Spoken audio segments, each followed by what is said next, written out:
But over the weekend, President Trump launching a massive airstrike on more than 70 terror targets in Syria. Secretary of War Pete Hegseth called it a declaration of vengeance meant to eliminate ISIS. Joining me now, retired four-star General Jack Keane. And General, look, this was retaliation for the deadly attack on U.S. forces in Syria. Do you support this? Oh, yeah, absolutely.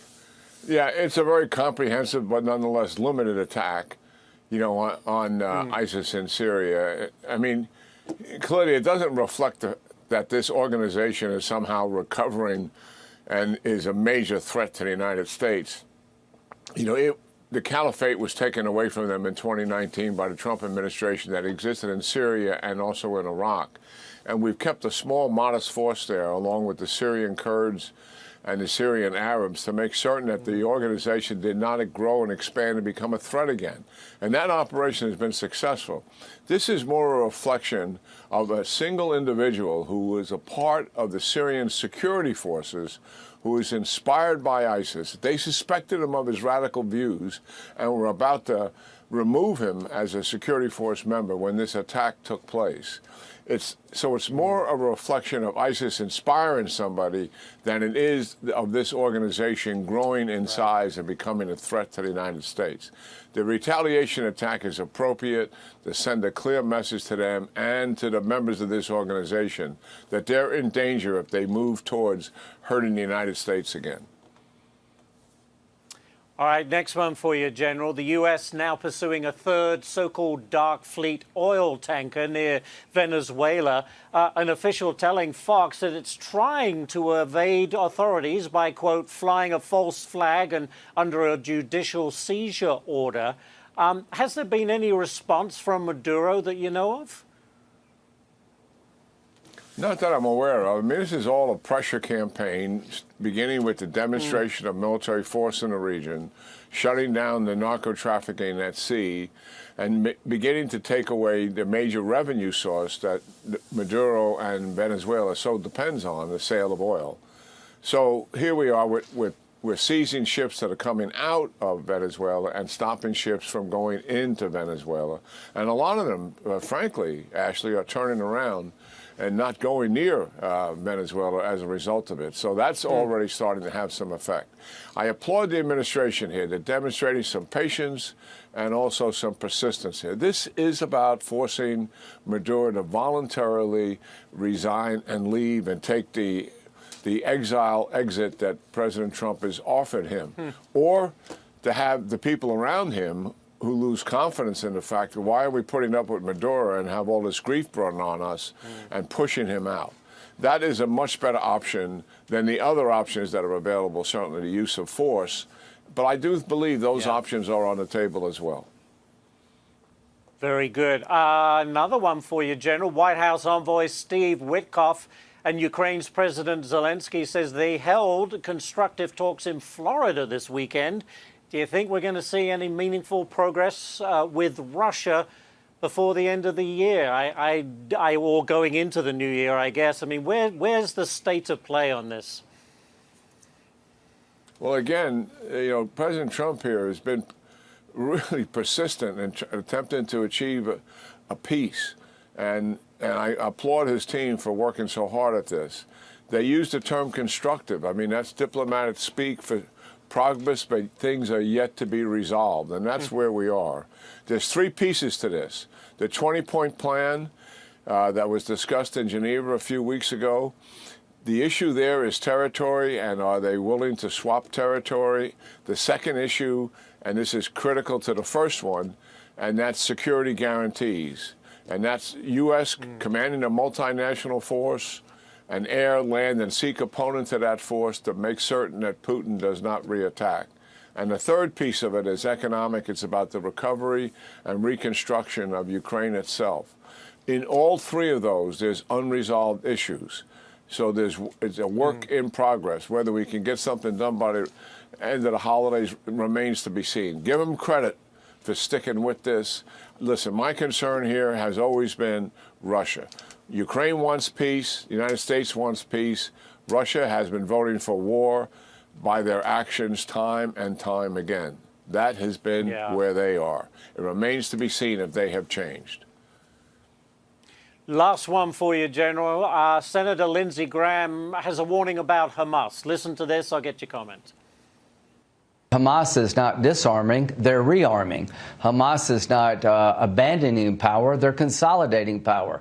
That's what the military intelligence people in Israel told me. That's what the IDF told me. That's what our own people told me. So I would urge President Trump to meet with Prime Minister Bibi next week and come up with a plan, put Hamas on a time clock. If they don't turn over their weapons and stop rearming at a date certain, I would unleash Israel on them. So, General, is Hamas trying to rebuild their ranks, and can they? Yeah, well, certainly they're doing everything they can to do that. There's about 5,000 of them left. A lot of them are teenagers that they've recruited, to be sure. They still have some seasoned fighters there. And yes, they want to rearm, they want to re-equip, they want to stay in power. That's a fact. President Trump said the last time that President Netanyahu was in the White House, even though they were announcing, remember, the 22-point deal, they said if Hamas doesn't rearm, it doesn't disarm, excuse me, and demilitarize, then certainly we would support Prime Minister Netanyahu going in there to finish it. The diplomatic effort is underway. I don't think anyone's going to stop that effort for the time being to see if it can work. All the signs are that there's not going to be a country that's willing to step up and disarm Hamas, given the fact that they're unwilling to do so. So I think down the road here, certainly, Prime Minister Netanyahu should be given a green light. He'll certainly want that at a time of his choosing, to be able to go in there and finish the job once and for all. The good news is right now, so our viewers understand, Hamas does not have the capability right now to seriously attack Israel in any way, shape, or form. That just doesn't exist. So that is a good thing. But we don't want them to get that capability once again. Exactly. We'll leave it there. General Jack Keane, terrific stuff as always. Appreciate your knowledge, and Merry Christmas to you, General. Yeah, Merry Christmas to you and to the whole team there. Thank you. As president, I'm also taking in the gigantic health insurance companies that have gotten rich on billions of dollars of government subsidies.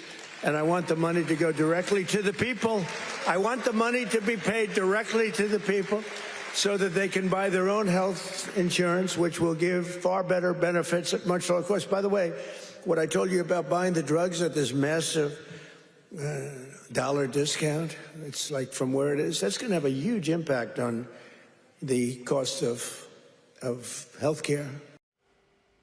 That's President Trump in North Carolina on Friday, pledging better health benefits at lower cost. The president planning to meet with major insurance companies in a bid to lower prices further, saying that it could be another way to cut costs as millions of Americans face a potential increase in premiums in the new year.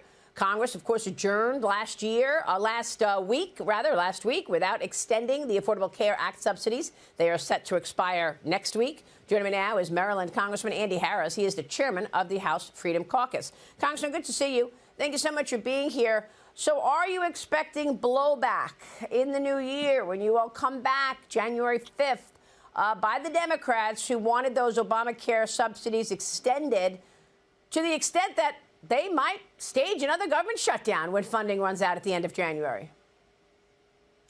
Well, Maria, I think what this whole argument has shown is that Obamacare failed. It failed miserably. It was designed to fail. It was supposed to lower premiums. Premiums went up. The health insurance companies make tens of billions of dollars because they're actually incentivized to raise premiums and spend more money on Obamacare policies. The bottom line, it doesn't work. We need to provide relief to the 150 million Americans who are on ERISA-style plans, especially those with small employers. We need to make sure that they have a wide range of options at a lower cost. That's what we're going to concentrate on when we come back in January. So what are you going to do? What's the plan? Well, the thing is, you have to increase options. So before we left, for instance, we expanded association health plans. It's an idea where you can pool risk in larger pools that may not be available to small employers and employees. We have to make sure that the employers can put money into what are called a choice account so that that the average person, the average employee can go and choose their own plans from a wide variety of market-based options without extensive essential health benefits, which Obamacare has. It drives up the cost. There are many ways, market-driven ways, to reduce healthcare costs and healthcare insurance costs in the United States. Yeah, and certainly the president's finding a lot of them in a short period of time. But I want to get your take on when you expect us to really feel the impact of the big, beautiful bill. I mean, President Trump has been promising bigger tax refunds for Americans due to the changes made in the bill. And I spoke with Treasury Secretary Scott Bessent on this program last week. He's expecting 3-4% growth in the first half of the year. He says we should expect substantial refunds in the first quarter. Watch this. Let's go back. The One Big Beautiful Bill was passed on July 4th, but for working Americans, it was retroactive to the beginning of the year. Most taxpayers did not change their withholding, so as a result, we're going to see very substantial 100 to 150 billion of refunds in the first quarter go directly to Americans' pockets. So the sooner they file, the sooner they'll get them. Our estimate is it could be 1,000, 2,000 per household, depending on the number of workers. What about that, Congressman? What's most impactful from the big, beautiful bill, in your view, in terms of economic policy? Well, certainly increasing the standard deduction increased the tax refunds that a large percent of families are going to get. Now, we have no tax on tips, which is great. The lowering the tax overtime certainly incentivizes economic activity, and that's important. To get this economy going again from the Biden years, we're going to have to incentivize economic activity, and that's exactly what the One Big Beautiful Bill did. I'll tell you, it has some Wall Streeters expecting some serious growth in the GDP. I spoke with Louis Navellier last week on this program, who's been a growth investor, has been very successful for a lot of years. Listen to what he said. Here it is. What is your assessment of the macro story? How do you want to be invested in 2026, Louis? We're going to hit 5% GDP growth. Running 3.5 to 3.8 now, but they're going to be revising it up because the trade numbers, the trade deficit's the lowest in 5 years. The exports the second highest ever recorded with low oil prices. So that's going to big upward revisions. Obviously, a lot of the growth was onshoring, but even and the data centers. But if you look at the data centers, their order backlogs are up 20% quarter over quarter. So we're going to enter the new year with we're going to hit 5% GDP growth. 5% GDP. Do you buy that? Well, that's pretty optimistic, but we don't need 5% GDP. If we have 4% GDP growth, we'll be doing fine. Again, we'll increase revenues, we'll decrease the deficit, and of course get the economy going and get the economic sentiment going ahead of this year's elections. That's very important, and I think if we get economic growth, the Republicans will do just fine in November. Yeah, I mean, you've got to believe if you're talking about 5% GDP growth, even if it's just for a time, for one quarter, that would be a very strong backdrop to buy stocks in the new year. And perhaps that's part of the optimism we're looking at with the big, beautiful bill's impact. The Department of Health and Human Services, meanwhile, announced a series of proposed regulatory actions carrying out the president's executive order, which bans what they refer to as sex-rejecting procedures on children. Gender reassignment surgeries, Congressman. You're a physician. You're a member of the GOP Doctors Caucus. What is your reaction to this? Well, the GOP Doctors Caucus absolutely supports what the administration is doing. We think it's actually been ridiculous that we do gender-rejecting treatments on children, on minors. These are permanent. Some of them are very permanent. Obviously, surgery is. And to do that on a minor, we think is just wrong. So we support the Health and Human Services Secretary in this announcement. Well, that is just extraordinary, that we are even discussing the idea that we would do gender reassignment on children, Congressman. How the heck did we get here? I don't look. It's a woke environment in Washington. The Biden years were incredibly woke, and that accelerated under the Biden years. It's about time to tap the brakes on that, and that's exactly what the department did last week. Congressman, it's good to see you. Thank you so much. Happy holidays to you, and we'll keep following your work, sir. Thank you. Andy Harris joining us this morning. It's Coast Guard seizing a second oil tanker off the Venezuelan coast and now is hunting a third, U.S. officials say. Now, joining us now for reaction to this is American Majority CEO Ned Ryan. So, Ned, oil prices rose on the news that second tanker was intercepted. We're not talking about a lot of oil supply coming out of Venezuela. What warranted that price increase? Well, it does have a ripple effect. I would say it doesn't seem like much, Edward, but for some places like Cuba, devastating. Existential crisis. I mean, Cuba, if Venezuela's oil, about 70% of it's embargoed, and these oil tankers are trying to get to Cuba. About 40% of Cuba's energy comes from Venezuela. They're in the toughest economic crisis they've had since Castro took power in 1959. If they lose 40% of their power, energy from Venezuela imports, I mean, it might even bring down the Cuban regime. So there's a whole host of domino effects from seizing these tankers. And then it leads into, what do Russia and China do after this in regards to propping up Cuba if they're even able to do that? So there's a whole host of issues from seizing these tankers that people need to understand. I'm going to get back into that in a second. There's a pushback against the president's actions on Venezuela. Here's what Republican Senator Rand Paul said. Listen to this. I consider it a provocation and a prelude to war, and I hope we don't go to war with Venezuela. Look, at any point in time, there are 20, 30 governments around the world that we don't like that are either socialist or communist or have human rights violations. We could really literally go through a couple dozen, but it isn't the job of the American soldier to be the policeman of the world. But Republican Senator Lindsey Graham seems to be on board with this. Listen to this. President Trump promised to secure our nation from the scourge of narco drug trafficking. The kingpin in our backyard is Maduro in Venezuela. They're poisoning America. I applaud President Trump of trying to bring down this narco-terrorist state in Venezuela run by Maduro. They're bad news. Maduro's days are numbered. So what do you think? Is this a way to get Maduro out without putting American troops in harm's way? Absolutely. I mean, first of all, there's two things that are funding the Venezuelan regime, Maduro's regime.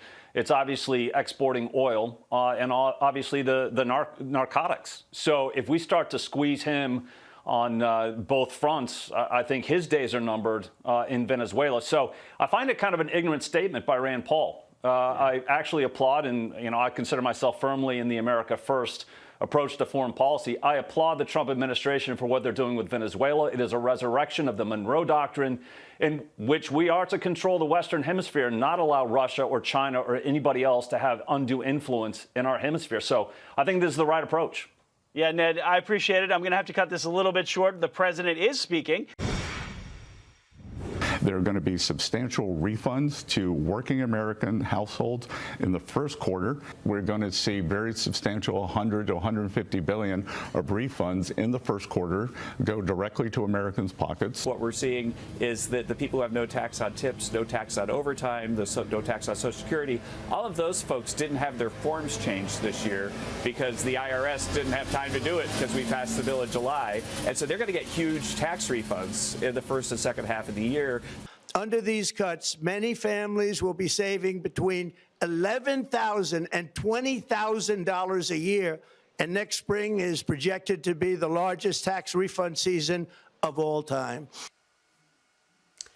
Well, the Trump administration out in full force, touting the largest tax refund for American families in history come 2026. The White House predicting Americans will be saving thousands of dollars on the back of new investments into America. The big, beautiful bill making the 2017 Tax Cuts and Jobs Act permanent.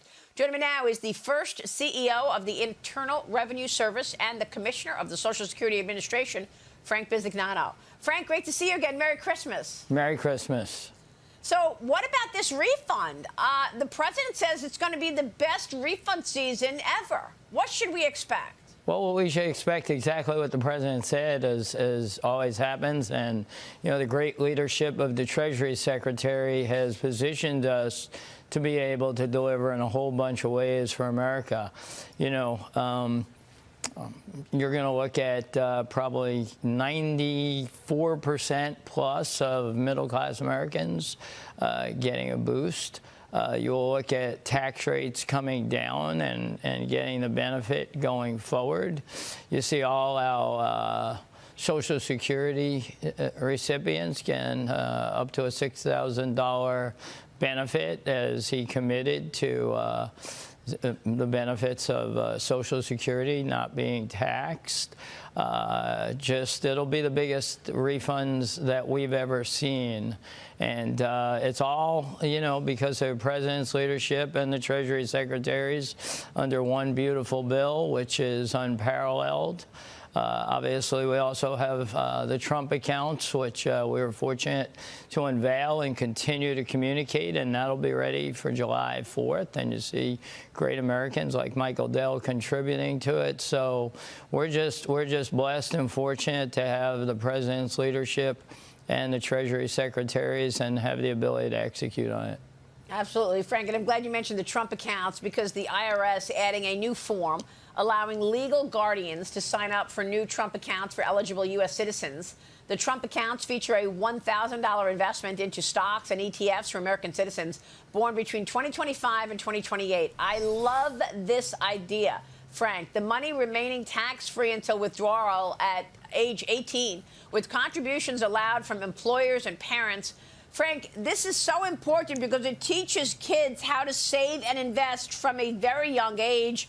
I would imagine it's going to have an effect on the entire country and our financial independence. Yes, I think it's one of the most amazing pieces of tax work ever done. And if you think about it, $1,000 today will be worth $500,000 at age 60. Remember, Treasury will be funding $1,000 in the pilot program during this administration for newborns. I have to say my favorite part is the form that IRS has put together with the direction of Treasury, 4547. That'll be the form. Guidance will be out on it, and we plan on being prepared on July 4th to execute against the Trump accounts. I love that. 4547 is great. So, Frank, is there anything that you can tell us about our taxes this year, given the big, beautiful bill? Is there anything that we should be doing differently, that we should understand about the impact of the big, beautiful bill in 26? Well, I think it's, it's a technical process. And expectations should be that in most categories, people will get a benefit. And if you're not seeing that occurring, I think it's important to spend time and go through it.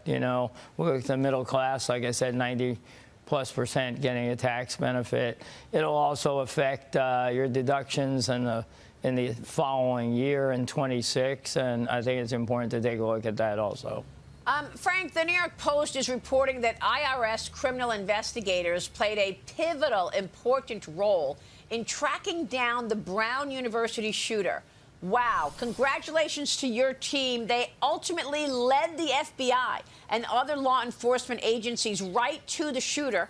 The IRS criminal investigation team began combing through his financial records after a homeless Reddit poster hero named John helped authorities identify who turned out to be Claudio Neves Valente. The suspect was proven difficult to trace after he was identified because he used European SIM cards and a gizmo that made it harder to track phones. But a senior official told the Post that at that point, the criminal investigations team became involved and determined where he had obtained the storage facility in which he was ultimately located.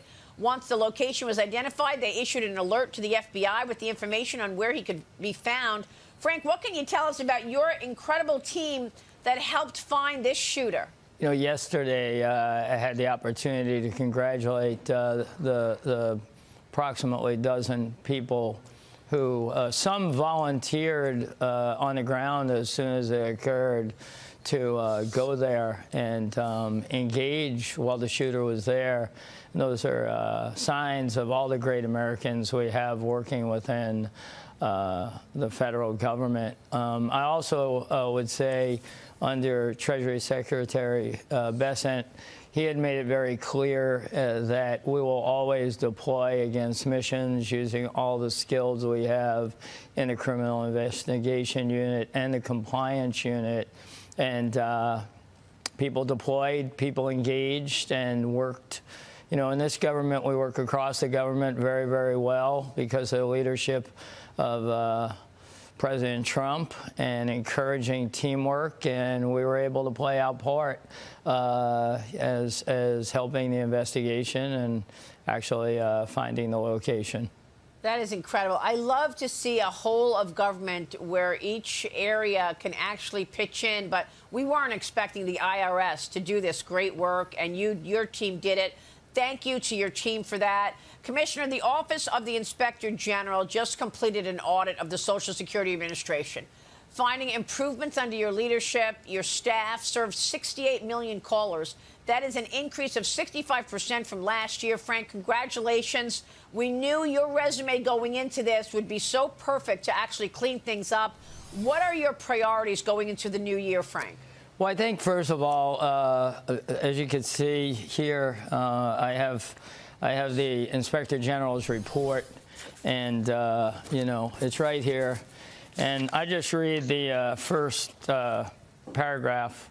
SSA's publicly reported national 800 number of telephone metrics were accurate, and its overall telephone service performance improved in full year 2025. In full year 2025, SSA served either by SSA employee or automation 68 million callers, as you said, a 65% increase. This audit was derived because Senator Warren refused to acknowledge the work being done by the good career people of Social Security. And I brought to her office a three-level down manager who, Tiffany Countess, who runs the phone centers, and she explained it to her, and she did not want to believe it. So we agreed to have an audit. And she continued saying the phone service was a mess. The audit was done by the Inspector General and proved that we served more Americans, 65% than the last administration's. We also answered the phone significantly more timely and drove wait times in field offices down and drove disability claims pending down by 35%. So it was quite satisfying to have the truth told, even though the senator will never want to tell the truth. Well, I'm really happy about that. So, Senator, if you're watching, thank you for the audit, okay? Thank you for the audit so that we could actually come out and talk about all the results of it. Frank, that's called leadership. And you are great to be here this morning. We appreciate your leadership. And, of course, I appreciate your friendship for all of these years, Frank. Good to see you. Good to see you. I wish you a blessed Christmas and your family, Frank. Thank you. Merry Christmas. Hey, Minnesota, have no fear. Attorney General Keith Ellison is here, apparently saving taxpayers from the now notorious scammers only a day late and a couple of $1 billion short. Listen. Scammers think Minnesotans are easy targets. They are wrong. When scammers go after our seniors, students, or families, I step in fast and we shut them down. This year, I fought predatory lenders, student loan scams, fake utility callers, and online frauds that steal people's savings. You know, the self-dubbed savior may want to talk to the state's mayors because nearly 100 of them have penned a scathing letter to Minnesota leadership flagging that, quote, fraud, unchecked spending, and inconsistent fiscal management in St. Paul have trickled down to our cities, reducing our capacity to plan responsibly. Joining us now is National Review Editor-in-Chief Rich Lowry and podcast host Ben Ferguson. Gentlemen, great to see you. Rich, this is just dripping. It's not ironic. It's just fraud. The fraud continues. His fraud, Ellison's fraud, and the governor's fraud is that they were actually complicit in the fraud that went on. Ellison was caught on tape dealing with some of the fraudsters and then later got campaign funds from them. I mean, it's just the governor himself was berating whistleblowers who were warning him about the fraud going on for years, literally for years, and he didn't listen. I mean, that's the fraud here. Oh, absolutely. This is so galling on so many levels. Estimated number now up to $9 billion. That's almost the entire annual GDP of Somalia. You had fraud tourists knowing that Minnesota was an easy mark. So if you wanted to fraud the taxpayer, you went there to take advantage of the opportunity. And this is a classic, David. You know, we're old enough to be old Tom Wolfe fans, but he wrote a book called Mau Mauing the Flag Catchers, and that was a idiosyncratic way to say Mau Mauing was using racial politics to get what you wanted from City Hall and from city officials. And that's part of what happened here, because when the initial suspicions arose, you had these organizations saying, well, you better not ask questions about us because we're minorities and that's wrong and racist and we'll sue you and we'll smear you in the press. And it apparently did work for some time to keep this scam going. Thank goodness it's now been stopped, but it's the work of heroic federal prosecutors out there, not the state officials. But Ben, I just want to highlight, going back to this fraud, which was just so terrible. It's been called the worst fraud related to COVID in the country. The funds were actually meant to feed children, help adults who were recovering addicts, help disabled adults just get by and live day to day, and yet it became a target for fraud. And as if having the federal prosecutors discover this, uncover it, hold folks accountable, it's not enough. Apparently the mayors in the state now don't have enough faith in their own state leaders that they are additionally pleading in that letter today, please take this seriously in St. Paul, in their state capital. Yeah, look, I think what you're seeing from this governor is he's actually in on it. I think he knew the fraud was going on. I think he was too afraid of losing votes in the Somali community. That's why he deliberately looked the other way. And that's why he's a part of the cover-up now. He's not trying to expose this or lock anybody up. That's why he put out this ignorant tweet. It said, quote, scammers thought Minnesotans were easy targets. They were wrong. From student loan scams to fake utility callers, we shut them down this year. I go back to what Rich said. I can literally give you 9 billion reasons why that tweet is a lie. And if you have a man in charge of a state who is sitting there covering up the corruption, it's because he's a part of it. And he doesn't want to lose votes in the Somali community. I agree that part of this was the issue of racism, right? You can't question us. We're going to say you're racist. But what Democrats in the leadership in Minnesota, they clearly made a calculated political decision. We do not want the money to stop going, even if it's going to terrorist organizations overseas, because we can't lose the entire Somali community vote. It's too big. It's too important for us on Election Day. It is too powerful. Yeah. So what you're witnessing now is the bigger part of the cover-up. What did they know? When did they know it? And how much were they actually in on it? That's the question I want to answer. And it's happening all over America. I mean, we don't want to just focus on Minnesota. We had, Rich, I had somebody on, I did Kudlow today. I had an assemblyman saying it was happening in New York as well with even more money. So, I mean, this is a scandal that's going to gain legs and move in virtually every corner of the United States. But meanwhile, speaking of New York, Zohran Mamdani, our Marxist mayor here, is apparently going to be sworn in by Letitia James and Bernie Sanders. I mean, if in fact, what you and I think is going to happen, he's going to run out of money, as all socialists do. The whole house of cards collapses. You're going to see those pictures all over America, and it's going to doom any socialist who wants public office in this country again. Yeah, apparently his ambition here is to be sworn in by some of the worst, most ridiculous politicians in America. Where's AOC? Where's Ilhan Omar? Where's Jasmine Crockett? Why aren't they getting in on this too? But look, I'm with you, David. He's either going to fail to enact his agenda, and New York will dodge a bullet, or he'll succeed in enacting his agenda, and it's going to be very bad for New York City, and he'll fail that way. You know, Ben, it struck me when I heard, especially the Letitia James part. You know, Zohran Mamdani just went down to the Oval Office and had kind of a play nice meeting with President Trump, where it seemed like they were at least going to try to get along, right? For the sake of New York, maybe, for nothing else. And now he's going to get sworn in by Letitia James, who did everything in her power to go after President Trump. What is that kind of forecast for what New York City will be like under Mamdani? Look, I think it's forecasting two things. One, we're coming after anyone that we don't like, and we're going to use the law and do it politically. That's why James is up here with me. If we don't like you, you are not welcome here in New York. This is what socialists, communists, and Marxists do. And this is a cautionary tale. You only need 50 plus 1% to win an election. And if you can run off the same voters, which is, I think, part of their plan, you can have a stranglehold on New York City. Same thing that happened in my hometown of Memphis, Tennessee. People were tired of being shot. They were tired of the failing schools. So as soon as you had the resources to get out, you moved to the suburbs. Same thing happened in Chicago, Baltimore, Detroit. And I think that's what they're going to try to do here in New York City. That's why the president wanted to meet with him. And so, unfortunately, socialism's coming to New York City, and I'm not sure you're ever going to get rid of it. Well, they can't print money.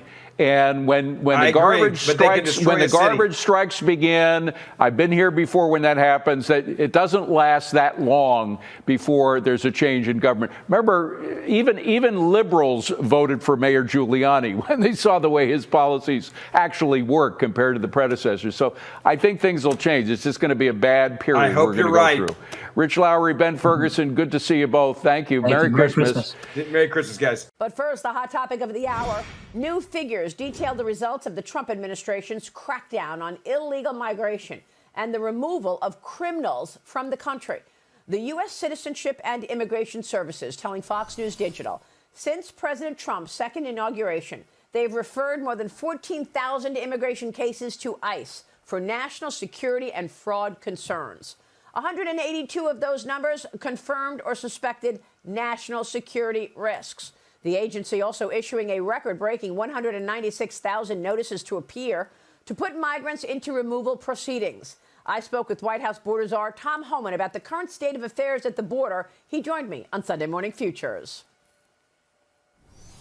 We have the most secure border in history of the nation, which saves lives. Look, when 95% less people are coming, how many women aren't being sexually assaulted making that journey? How many children aren't dying making that journey? How many Americans aren't dying from drug overdoses? But most importantly, I want to talk to you because you're right. There's been a change. There's been an awakening of the younger folks. I look forward to talking eye to eye with them all over today because they are wakening up. I think what happened to Charlie Kirk has started a movement that can't be stopped. And I'm happy to be a part of that and educate these people on the truth. Not what you read in the media. I'm going to educate them on the truth of what President Trump's actually doing for this country. DHS Secretary Kristi Noem is now offering $3,000 to any illegal who wants to self-deport by December 31st. You've got 7 days. A new, quote, Home for the Holidays effort. Emily, your reaction for this Home for the Holidays new program?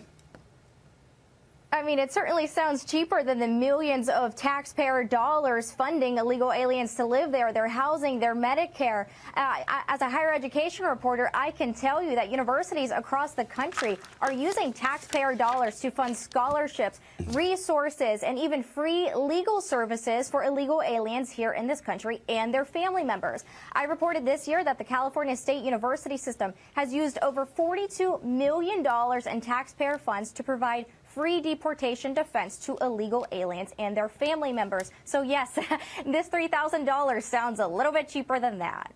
Yeah, what do you think, Mark? Well, look, it's a good deal for them. They get $3,000 for the holidays. And it's a good deal for us because it saves us $17,000. And, you know, probably the biggest takeaway here is that President Trump, when he came into office, he promised results. He promised that he was going to enforce the law. And that's exactly what he's doing. He's enforcing the law, providing us with results. And per Tom Homan's comments, we have the most secure border in the history of this country, thanks to his policies. And the fact that there were 182 national security risks flagged, let's be honest, that's not immigration. That's what we call infiltration. And we need to ensure that we maintain a secure border and do whatever it takes to not allow those people in the country again. Well, more than 125 Democrat lawmakers are urging the DHS, Department of Homeland Security, to withdraw this proposed rule, which affects green card eligibility, Mark. The rule would allow denial of green cards for immigrants who use public benefits. So if they use Medicaid or food stamps, they are eligible to get denied. Democrats are arguing that this would create uncertainty and inconsistent decision-making by immigration officers. What do you think about this, Mark? We cannot be everybody's sugar daddy, okay? Like, money doesn't grow on trees. If you need a welfare check, you're not getting a green card. It's pretty simple. I mean, I think most Americans probably agree that immigration should not just be a path to welfare. Money doesn't grow on trees. We need more. We need to find immigrants who are actually contributors, who provide something to society, and fewer people who are dependent on welfare benefits. I mean, that's not a good way to build your country when you're allowing people in that consume the resources that those who are working hard are contributing to this economy. What do you think, Emily? The American taxpayer should not have to foot the bill for illegal aliens. And look, it's been a remarkable year at the border. More than 100,000 criminal illegal aliens deported under this president. And of course, many of them with those lengthy criminal rap sheets. But my major concern in 2025 was, of course, the 1,000% increase in assaults against ICE agents. In 2026, of course, I want to see that number fall to 0%. But in order to do so, we need to crack down on those tools and websites that are enabling criminals to dox ICE agents. I reported this year that a former NYU professor is operating a website that uses facial recognition and artificial intelligence in order to reveal the identities of ICE agents. The UChicago student newspaper is also running an ICE tracking website that reveals GPS coordinates of ICE enforcement operations. These tracking tools fueled the assaults on ICE agents in 2025, and those agents deserve better in 2026. Yeah, great points all around. We're just getting started this hour. Let's slip in a short break and then take a look at markets and the economy.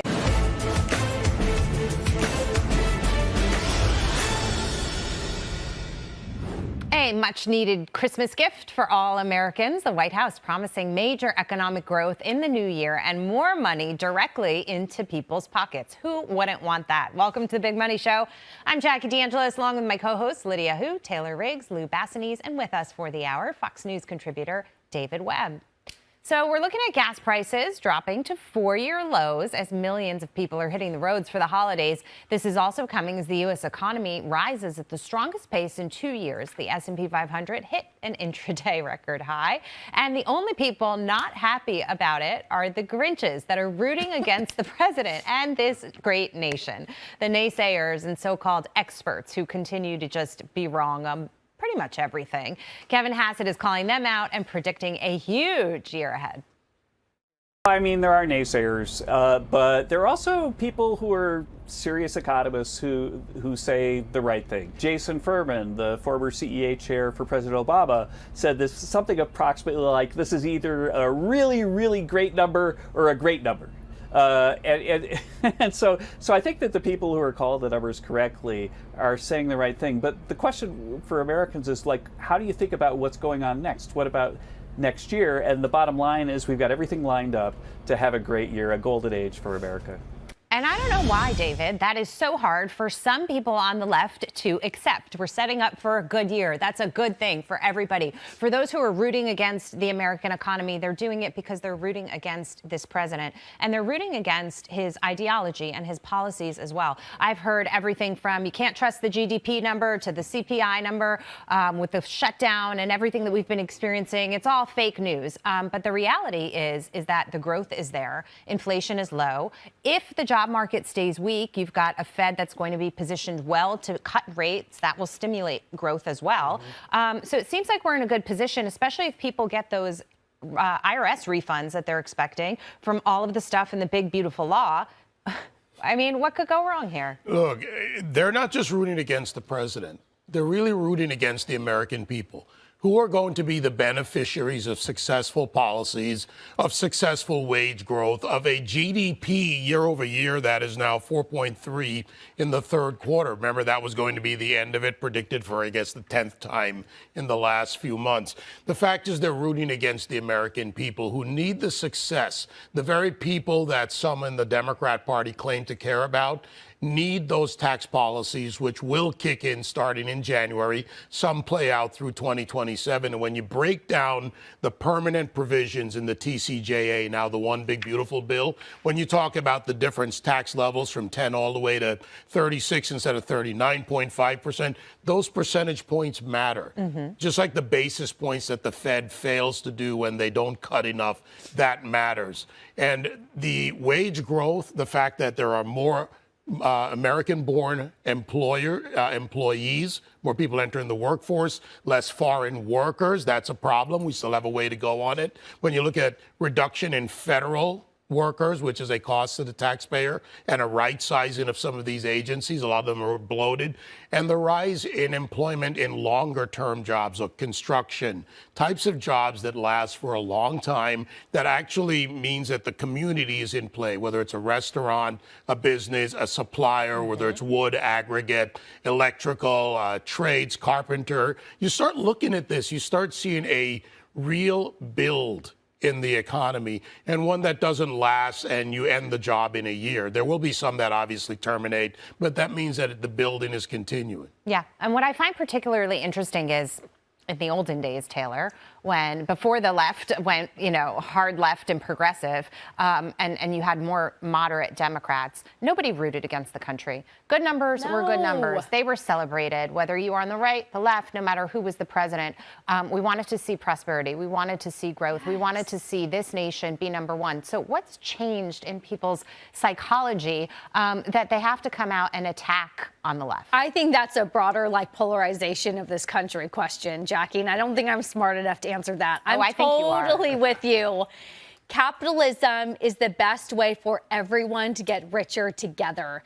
GDP at 4.2, 4.3% is the best way for everyone to grow up the socioeconomic ladder together. I've cited this. They've done studies. When a poor kid grows up in a neighborhood where his neighbor is working versus when the neighbor is not working, that kid has a better chance of entering the workforce and working and moving up the socioeconomic ladder. So I'm super bullish on this. I'm going to do a year in review and a quick preview, but this is fast. Don't worry. Jobless claims we got today have shown 0 increase in layoffs on average this year. Claims in the first 51 weeks of this year are about 226,000. Last year, 223,000. We are on average exactly what we were doing last year in terms of layoffs. Continuing claims, a little bit of a pickup, April to June, tariffy season, didn't love that. It's exactly what happened last year between April and June when there were no tariffs. So is that seasonality? There's nothing different this year in the data relative to last year. And since June, continuing claims have leveled out. So here's the quote I love. Whatever ails net job creation, it is not coming from companies firing people. Okay. We are not firing people so far. Another thing I loved, you guys know a deal book. It's like the New York Times, kind of financial newsletter. They were doing a year in review in pictures. There were about 13 photos recapping the year in review. 9 of those were all related to finance. I loved it. It was tariffs, Fed, Doge, tech CEOs in Washington, cryptocurrency, AI spending spree, deal making, Warner Brothers Discovery, I'm looking at you. I love that. That means that if you look at this year in review, it is capitalism, it's money, it's finance, and it's not profit at any cost. It's profit to help the people who are working at these companies. I think that sets us up well for next year. And when we look at the employment numbers, I think you bring up a great point. Where we have seen the layoffs is in the government, in a bloated government, not in companies. We've also seen evidence that it's not about AI, eating your lunch just yet, Lou. So when we look at 2026 and we think about what Taylor just laid out for us, we saw strong returns in the stock market. We had a little bit of a bumpy year, Liberation Day, tariffs. It all sort of came full circle. If you believed, if you had, the sort of staying power to stick with the president and say, I do think this administration knows what they're doing. He's got a lot of smart people around him, and it all seems to be working out. I think when you see in the first half of the year, people get those checks from the IRS. And remember, as Taylor always points out, this is not printed money. This is money that people earned. It incentivizes work. That's like a really positive core foundation to keep building on. Yeah, it's more stimulus. I mean, I think you said it best. The early adopters were rewarded for believing in the president. Now you can be a little bit later of adopter and still join this trend. I mean, I look at, you said at the top, the gas prices, right? Mm-hmm. Transportation is a hidden tax on everyone. It's not just for road trips. It's on logistics. It's on grocery prices. It's on airlines. Every 10-cent decrease puts about $15 billion back into Americans' pockets. So we're talking about maybe 5 to 7 times that has happened, like the decrease in gas prices. So you got about $100 billion of stimulus coming from that. We've got stimulus from the tax cuts. I just look across the jobless claims. They're actually historically really low. The benchmark we used to look at on Wall Street was under 300,000. So we're well below. Like, I don't know what it is. You asked a very difficult question on the political side. I think it's this. Republicans want to celebrate America's success and capitalism's success. Democrats, they'll tolerate it, but they're not going to make everyone say, hey, this is a good thing. I think what it really is the stronger the capitalist model is, the more it pokes holes in what they're trying to do. So it's sort of the two agendas are really clashing and butting heads. But Lydia, I want to come to you on the consumer, because you've got a president whose polling numbers are at 50%, which is pretty strong as we go into the new year.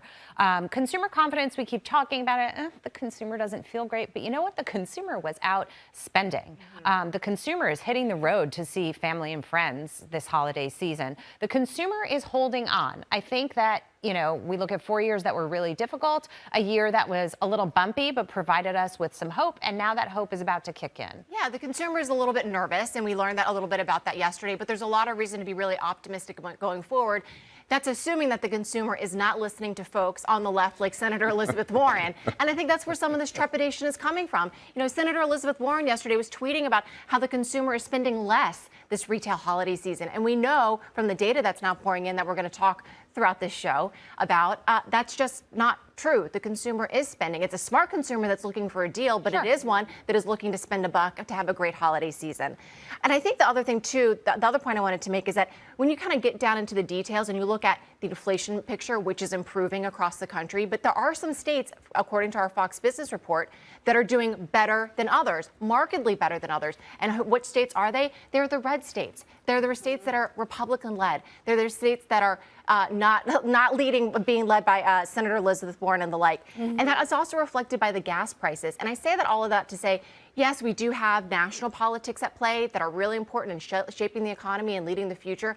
But state politics also are so important when it comes to regulation and taxing. And I think that, you know, our viewers are very smart in paying attention, but it also needs, you know, everyone needs to kind of pay attention, not listen to Senator Warren's and her tweets that are being issued, and more the data in their pocketbook and asking questions at the state level. Why are gas prices still over $4 a gallon in California when they can be around $2.50 in Texas? Yeah, I think Gavin Newsom wants it that way. Yeah, you put a fine point on that. The reason that inflation is staying a little bit higher than target is because of structural and regulatory problems. You look at it, it's real estate, it's energy, it's healthcare costs. It's not demand driven that's pushing prices higher. And so it's not a surprise to see in red states that have a better regulatory environment and a grasp on what works for economics and what works for capitalism that the prices are coming down. I think the White House. I want to ask you a question, because I think this is a real problem, and it goes back to my political point, which is that the more we become polarized as a nation, the more states separate this way. We talk about it in AI as the president wants to potentially put some rules out there with federal regulations so states can't muscle their way in and hold the plan back from moving forward. What happens when we become so polarized and you can't blanket cover everything in federal law? People move out, right?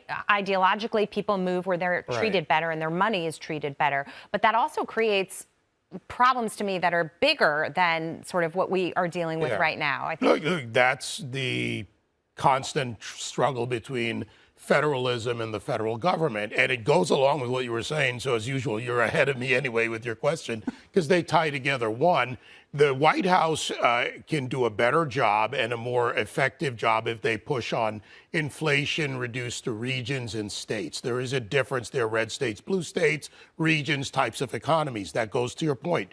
How do we do this? You need a minimum set of standards for AI. And it is difficult to navigate through that. You can't have 50 states with 37 different sets of regulations. That will actually hamper innovation because a company does not work within a political or geographic border. AI is bigger than that border. So it's important to set a minimum set of standards without the arm and weight of government because, again, how do you hamper innovation in some of these more autocratic regimes or in a China is you simply tell everybody this is the only way you can operate. So the next guy or girl in a garage with an idea and a table full of computers can't come up with that next great idea or the tool they want to create or something like that. So from the AI perspective, that's the approach. Minimum set of standards. There has to be that. It works well at the federal level, but it doesn't hamper states who want to be responsible and say, okay, do we need to look at some of the things that we do within the state on regulation? And most of it has to be around protecting the ability to innovate. You can't catch everything up front. You just simply can't. Government can't do it. No one can do it. So you're going to have to deal with some things as they happen. That's also the reality and a pragmatism of an administration that sees things as they are, not as they would necessarily want them to be. First, see it for what it is, then work to what it needs to be. And don't put a moratorium on it like Bernie Sanders wants Right. to immediately and stop progression, which automatically means we lose the race. Let's stay with tech for a second and take a look at shares of Intel because there was some news this morning that said. Yes, and I don't think it's great news. Shares are still down about 1%. Now, this is all according to a Reuters report, but they are saying that NVIDIA had been testing some of their chip manufacturing on Intel's 18A process. They've now reportedly stopped doing that. So that would be a bad thing for Intel if NVIDIA was testing that out and then saying, okay, never mind, we're not going to move forward with that plan. So we'll have to see how this shakes out. But again, not great news for Intel this morning. Yeah, I'd say trust but verify here a little bit because we've seen a lot of reporting about these tech deals falling through a data center and then it comes back and the company say, hey, this isn't true. Let's see where the business goes out. I mean, I was wrong about Intel. Stock's up about 80% this year. Yeah. Yes. Strong rebound. It's okay to be wrong After sometimes. it was backed by the full faith and credit. We didn't say why. Okay. So now joining us, Fox News legal analyst Greg Jarrett. Greg, thanks for coming on. First of all, these mayors are concerned that the projected $18 billion surplus, which has disappeared for the 2028-2029 biennium, is now replaced with a $3 billion deficit. So ultimately, taxpayers will be on the hook for this alleged rampant fraud in Minnesota, right? Oh, it just gets worse and worse, Edward. And the sheer magnitude of this fraud, $9 billion, and it's probably more than that, is really, I think, an indictment of the utter incompetence of Tim Walz, who famously called himself a knucklehead during the VP debate, and now he's determined to prove it. He failed or refused to recognize one of the greatest ripoffs of taxpayer money ever that was happening under his nose. And, together with his scandal-plagued Attorney General Keith Ellison, they are the dumb and dumber of Minnesota politics. They're both to blame because they were repeatedly warned about it. And instead of stopping all the graft, they helped the scams flourish. Walz apparently retaliated against the whistleblowers who bravely came forward. And he also tried to discredit all the reports of fraud. That's not just rank incompetence. It's intentional malfeasance. No thanks to him, but thanks to the Trump administration. 92 people have been criminally charged so far, and I bet there'll be a lot more. It's always the cover-up, right, in the history of investigations. So in the letter, Greg, it says the state has slipped in national rankings over the past 5 years. And, quote, there is a growing disconnect between state-level fiscal decisions and the strain they place on cities we lead. When the state expands programs or shifts responsibilities without stable funding, it is our residents, families, seniors, businesses, and workers who ultimately bear the cost. So, Greg, what's the disconnect? And that disconnect, is it weighing on the elections going forward, do you think? The disconnect between, what is happening and what the people are feeling with these budget deficits as well as this fraud? Yeah, well, only in a place like Minnesota could a guy like Walz get elected in the first place, and now he has the audacity to run again for a third term. But look, Edward, this is what happens when the government starts handing out free money for social welfare programs, food and housing and healthcare, $1 trillion under Biden a year.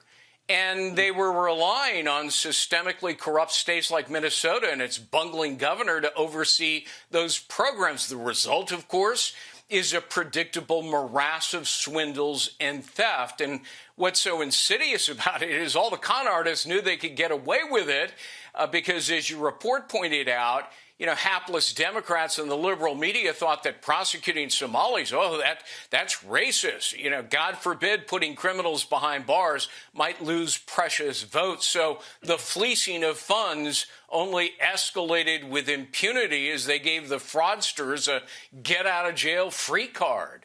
Yeah, and I want to hit a point that you just made here. The problem of these big government programs is that they possibly lose sight of accountability, right? And that plagues some of those states run by Democrats, like in the Social Security fraud in California during the pandemic. What is the root cause that allows this fraud to happen? Yeah, I mean, $31 billion they've discovered in fraud in California so far. The same thing is happening in Ohio. Look, the government is so huge. The budget is so enormous. And they hand out trillions of dollars for the social welfare programs and say, oh, we're giving it to you, your state, and it's up to you to monitor it. The problem is in a lot of blue cities and states, they don't bother to double check that people are putting in money to feed hungry children. They're not getting fed at all. It's going into their bank accounts. Yeah, it might come down to accountability at some point. Right, Greg? I appreciate it. Yeah, right. So now I appreciate it.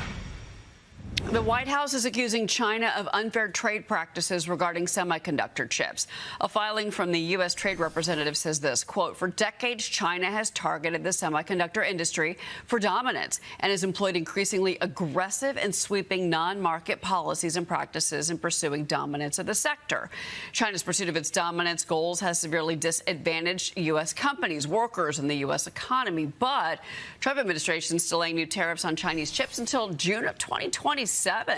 Now, China responded to the filing and the accusation, slamming the U.S. for abusing tariffs and surpassing China's industries, adding that China will, quote, safeguard its legitimate rights and interests. I want to bring in former World Bank and IFC outside counsel in Beijing, Katie Zachariah. Katie, good morning to you. Your response to kind of this dichotomy of how the U.S. seems to be handling the Chinese. On one instance, we're saying that there are abuses there that need to be addressed. On the other, we're delaying the tariffs till 2027 on chips. Explain that.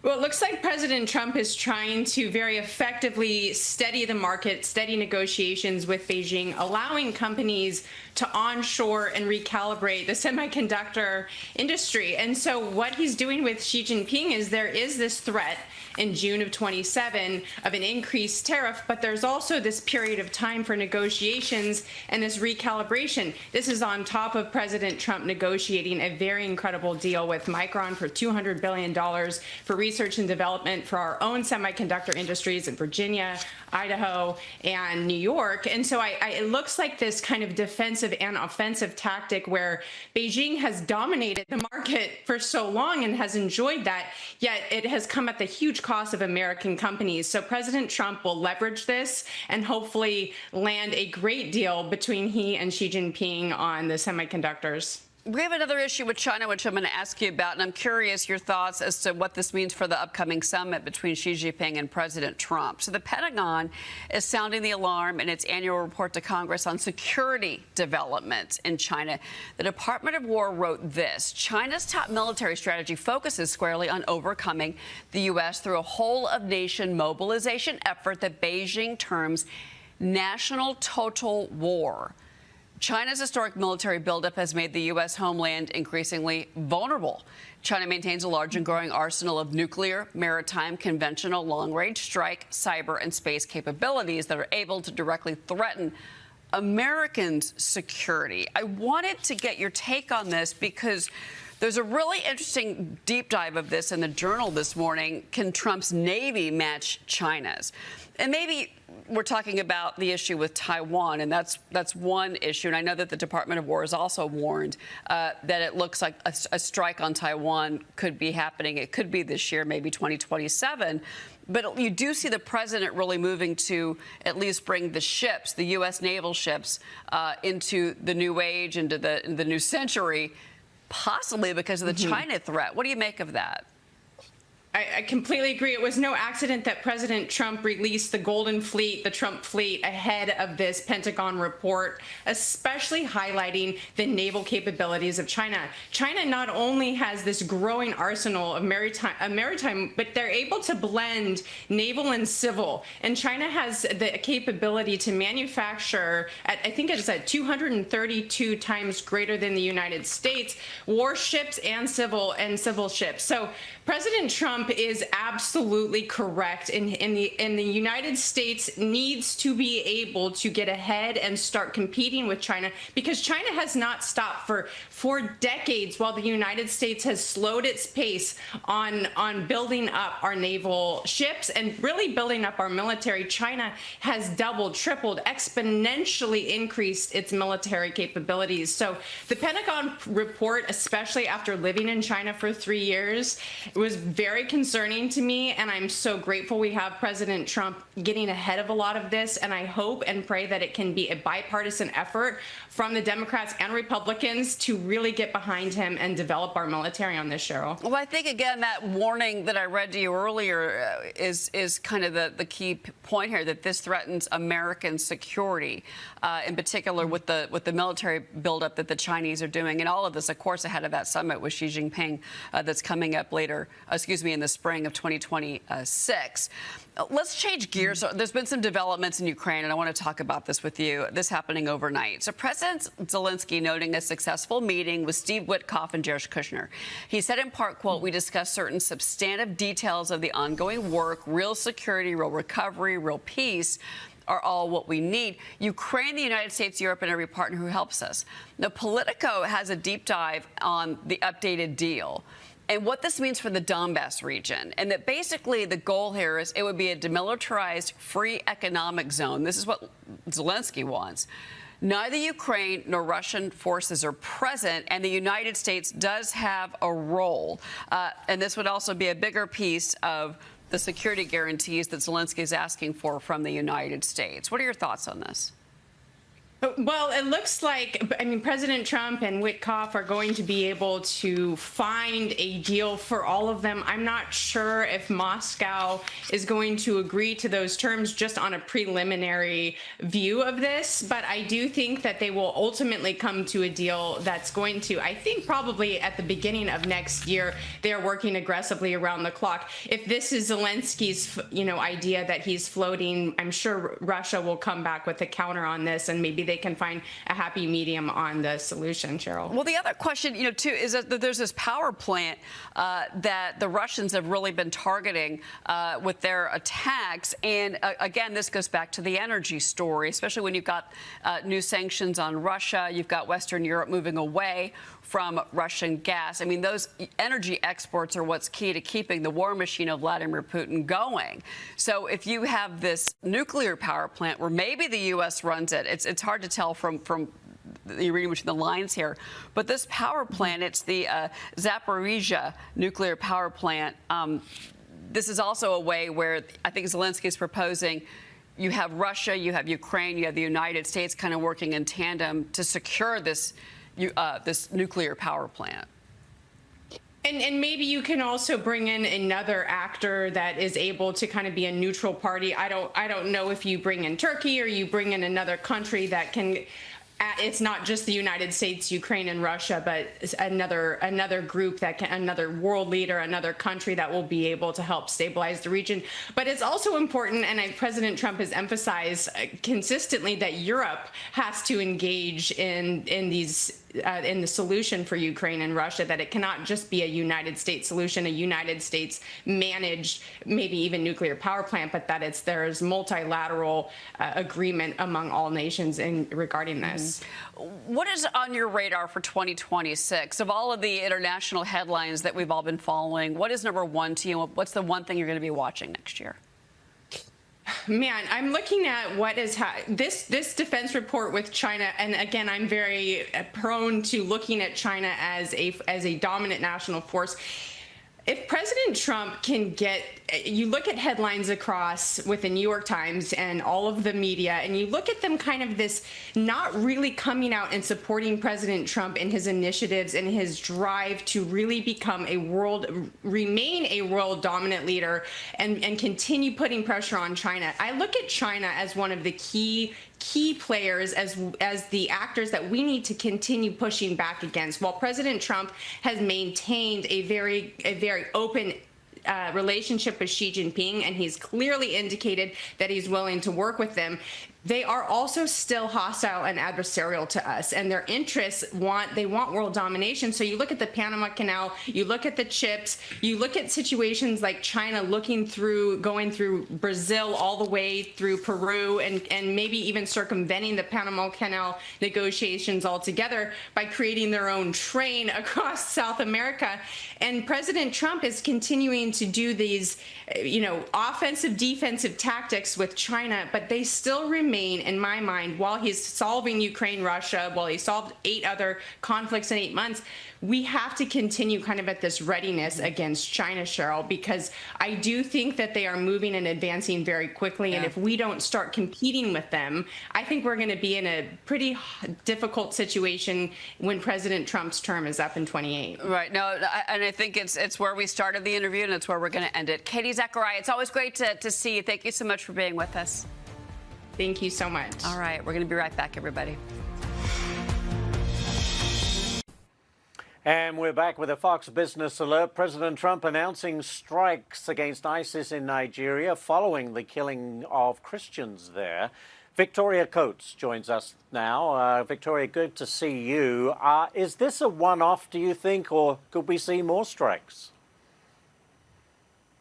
Well, happy Boxing Day, Ash. I think this is a very important signal from the president, who announced the strikes last night. And he's been speaking out about the persecution of Christians, which has sadly been going on for years in Nigeria. And so I think we could see this as a very strong action against ISIS, Boko Haram, the other groups that are active in Nigeria, and a clear message to the government of Nigeria that they need to get after this problem. But do you think those groups will back down?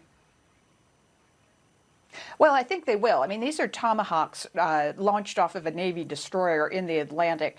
I mean, ISIS doesn't have any capabilities like that. So this is the United States using our dominant military edge. And it's also why the president's announcement about that new class of Navy battleship is so important. We can do this right now, and we're going to maintain that edge going forward. All right, let's talk about another area of interest. Venezuela's Nicolas Maduro apparently using pressure from President Trump as an excuse to deploy the military. He's calling critics traitors. He's also arresting dozens of dissenters. This is a difficult one to call. How do you think this plays out, and how far does the U.S. military go? This is actually the communist Cuban regime exercising their power through Venezuela. They're the ones who are propping Maduro up. But bear in mind, if Maduro can't get oil to Havana, Cuba's going to collapse. They're in their worst economic situation since 1959, Ash. I mean, things are really bad on the island. A quarter of the population has fled over the course of the last 4 years. And so if Venezuela collapses, Maduro's ability to do this kind of clampdown on the Venezuelan people will start to evaporate. And that's when I think we might see some change.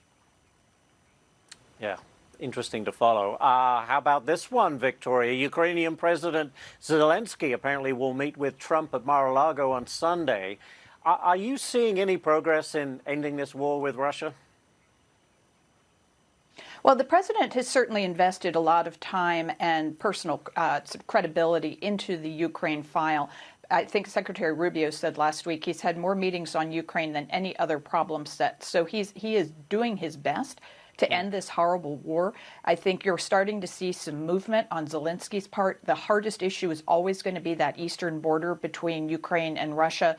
If Zelensky is sort of figuring out what his bottom line is there, if that's something Russia can agree to, then we might see an end to the fighting. But then the key is going forward to focus on Ukraine's security, their missile defense, their border security. Right. Those are the two issues where we can really help them. And let's finish with North Korea, why not? The country has just released photos of the development of a nuclear-powered submarine. How serious of a threat does North Korea really pose, Victoria? Well, they are a nuclear power, Ash. Now, that said, their ability to actually deploy a nuclear submarine, which is quite a complicated endeavor, I'm pretty skeptical of that. But the question mark there is going to be China. Is China sharing their technology with North Korea? China always says, oh, they're an independent country, we don't control them. That's a lie. China completely controls North Korea. They're their only trading partner, their only source of revenue. So if this actually does escalate, I think all eyes should be on Beijing. Do you think Beijing in the new year will start putting their eyes back on Taiwan again and start ruffling those feathers? What do you think? Well, they're certainly thinking about it. I mean, the year that Chairman Xi has named for the People's Liberation Army to be ready to move against Taiwan is 2027.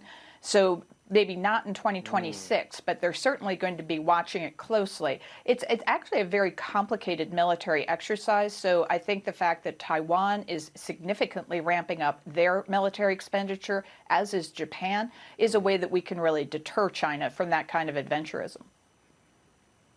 I think we covered the whole world. Great job, Victoria. Thank you very much for joining us. And yes, happy Boxing Day to you.